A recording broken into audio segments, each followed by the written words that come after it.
அனைவருக்கும் வணக்கம். நம்ம இந்த யூஜிடிஆர்பி கொஸ்டின் பேப்பரில் இந்த ஆன்சர் கீ அப்ஜெக்ஷன் கொஸ்டின்ஸை கொஞ்சம் போட்டிருந்தோம்.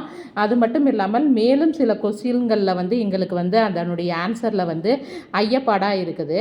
அப்படிப்பட்ட சில விஷயங்களை பற்றி நாங்கள் இதில் சொல்கிறோம். எங்களுக்கு சில மாணவர்கள் தொடர்பு கொண்டு அவங்களுக்கு இந்த கொஸ்டின்லலாம் ஐயம் இருக்குது அப்படின்னு சொன்னாங்க.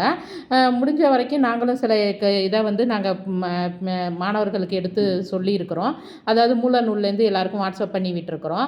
அது மட்டும் இல்லாமல் வேறு சில கொஸ்டின்கள்லையும் பார்த்திங்கன்னா ஐயப்பாடு இருக்கிறதா சொல்லியிருக்கிறாங்க. அந்த மாதிரியான கொஸ்டின்ஸ் என்ன அப்படிங்கிறத பற்றி இதில் பார்க்கலாம். நான் சொல்கிறது இப்போ ஏ சீரீஸ் புக்லெட் கொஸ்டின் பேப்பர்லேருந்து சொல்லியிருக்கிறேன். நீங்கள் கொஸ்டினாக பார்த்துக்கங்க. அதாவது 41வது கொஸ்டின், ஆனைமலை, அழகர் மலை, குடுமியான் மலை முதலிய இடங்களில் உள்ள கல்வெட்டுகளில் இடம்பெற்ற எழுத்துக்கள் யாவை?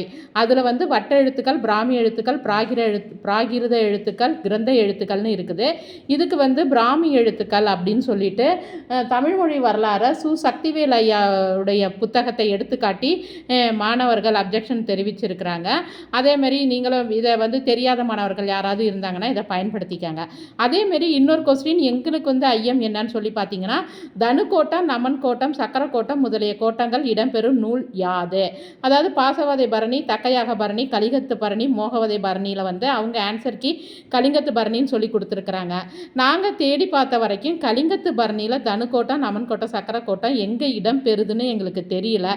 சப்போஸ் நீங்கள் யாராவது தேடி பார்த்துருந்தீங்கன்னா எங்களுக்கு தயவுசெய்து கமெண்ட் பாக்ஸ்லையோ அல்லது நம்ம அகாடமி நம்பருக்கோ வாட்ஸ்அப் பண்ணிவிடுங்க. அதேமாரி பார்த்தீங்கன்னா 81வது கொஸ்டின், முல்லை நில உணவாக பெரும்பானாற்று படை எதை சுட்டுகிறது அப்படின்னு சொல்லியிருக்கிறாங்க. இது அவங்க ஆன்சர் கீழே கும்மாயம் அப்படின்னு சொல்லியிருக்கிறாங்க. ஆனால் நாங்கள் பார்த்த வரைக்கும் பெரும்பானாற்று படையில் பார்சோறு அப்படின்னு இருக்குது. அதற்கான புத்தக எடுத்துக்காட்டை நாங்கள் உங்களுக்கு அனுப்பி விடுறோம். இது ஒரு கொஸ்டினும் அப்படித்தான் இருக்குது. அதேமாதிரி பார்த்திங்கன்னா ஒரு 98வது கொஸ்டின், கற்றவருக்கு எவ்வூரும் தம்மூரே என்று கூறியவர் யார் அப்படிங்கிறதுல பார்த்திங்கன்னா விளம்பினாகனார்னு சொல்லிட்டு அவங்க ஆன்சர் கீ கொடுத்துருக்குறாங்க.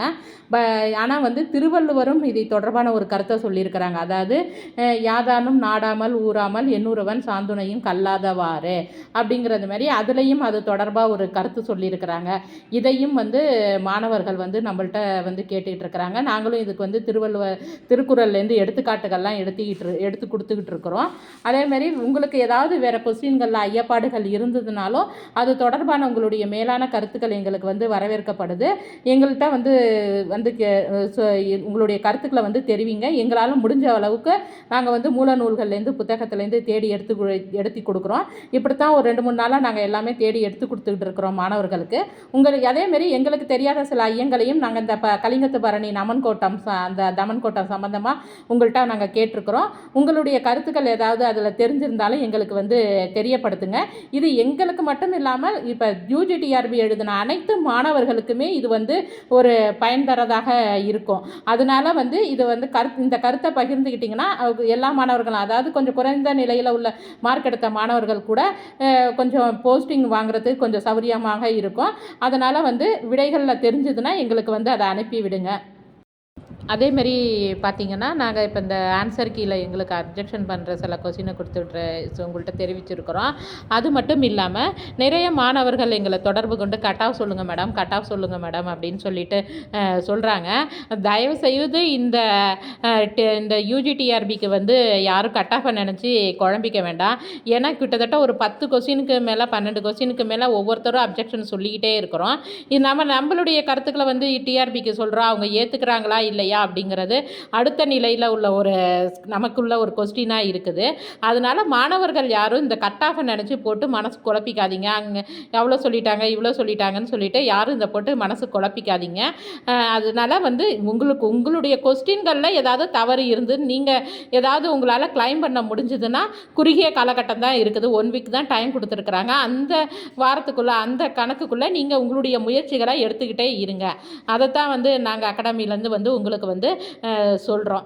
அது மட்டும் இல்லாமல் பார்த்திங்கன்னா, நீங்கள் வந்து இந்த கொஸ்டினை வந்து எப்படி எதிர்கொண்டிருக்கலாம், இதுலேருந்து கொஸ்டின் எப்படி எடுத்திருக்கிறாங்க, யூஜிடிஆர்பிக்கு எப்படி கொஸ்டின் எடுத்திருக்கிறாங்க அப்படிங்கிற ஒரு விளக்கமான வீடியோ வந்து நாங்கள் இன்னும் 2 நாளில் நாங்கள் வந்து உங்களுக்கு கொடுத்துட்றோம். அதை பார்த்து எஸ்ஜிடியோ அல்லது பிஜிடிஆர்பி பிள்ளைங்களோ வருங்காலத்தில் எப்படி படிப்பது அப்படிங்கிறத தெரிஞ்சுக்கங்க. நம்ம தான் எக்ஸாம் எழுதி முடிச்சிட்டோமே, இதை பற்றி நமக்கு என்ன கவலை அப்படின்னு சொல்லிட்டு இருக்காதீங்க. அதேமாரி பிஜிடிஆர்பி எழுதுகிறவங்களா இருந்தாலும் சரி, எஸ்ஜிடி எழுதுகிறவங்களா இருந்தாலுமே சரி, நமக்கு என்ன இதை பற்றி அப்படின்னு சொல்லிட்டு தயவுசெய்து அலட்சியமாக இருக்காதீங்க. இந்த கொஸ்டின் பேட்டர்ன் வந்து கொஞ்சம் முற்றிலும் மாறுபட்டதாக இருக்குது.